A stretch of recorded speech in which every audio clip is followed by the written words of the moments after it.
বড় সৌভাগ্য আমার কিছু নেই। আমি আমার ধন সম্পত্তি, আমার জীবন, আমার মালামাল সব ইসলামের সাথে দান করে দিয়ে দিছি। তারপরেও আল্লাহ পাক যে আমাকে সালাম পৌঁছে দিয়েছে আমার রসুলের মাধ্যম দিয়ে এবং সমস্ত সাহাবাদের সামনে এবং সমস্ত ফেরেশতাদের মাধ্যম দিয়ে এবং ফেরেশতাদের আমার এই পোশাক যে পরিয়ে হাজার হাজার লক্ষ লক্ষ ফেরেশতা যে আজকের মদিনা শহরে পৌঁছে গেছে আমার সম্মানার্থে, এ আল্লাহ আমি বড় সৌভাগ্য, বড় ভাগ্যবান আমি আবু বকর। তাহলে আবু বকর কিসে বড়? অন্তরের দিক দিয়ে বড়।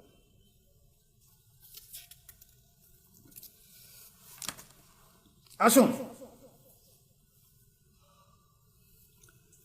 তিরমিজি শরীফে একটা হাদিস এসেছে, রাসূল পাক সাল্লাল্লাহু আলাইহি ওয়াসাল্লাম বলে আমার উম্মতের মধ্যে সবথেকে দয়াবান ব্যক্তি হলো আবু বকর সিদ্দিক রাদিয়াল্লাহু তাআলা আনহু। আমি যেখানে ইসলামের দাওয়াত নিয়ে গেছি সবাই গড়িমসি করেছে। কেউ বলছে এটা বুঝে দেখি, কেউ বললে চিন্তা ভাবনা করি, কেউ বললে আমাকে একটু সময় দেন, কেউ পরীক্ষা করতে চাচ্ছে, কেউ অবিশ্বাস করেছে, কেউ বলছে আপনি নবী, তার প্রমাণটা কি? আপনার সাথে ফেরেশতা আসেনি কেন? কজন ফেরেশতা এসছে? কিন্তু আবু বকর সিদ্দিক রাদিয়াল্লাহু তাআলা কোনো প্রশ্ন করিনি। আমি নবুয়াতের কথা বলার সঙ্গে সঙ্গে আবু বকর রাদিয়াল্লাহু তাআলা হাত বাড়িয়ে দিতে, ইয়া রাসূলুল্লাহ আপনি আমাকে কলেমা পড়িয়ে দেন, ইসলামের ভিতরে দাখিল করে নিয়ে নেন।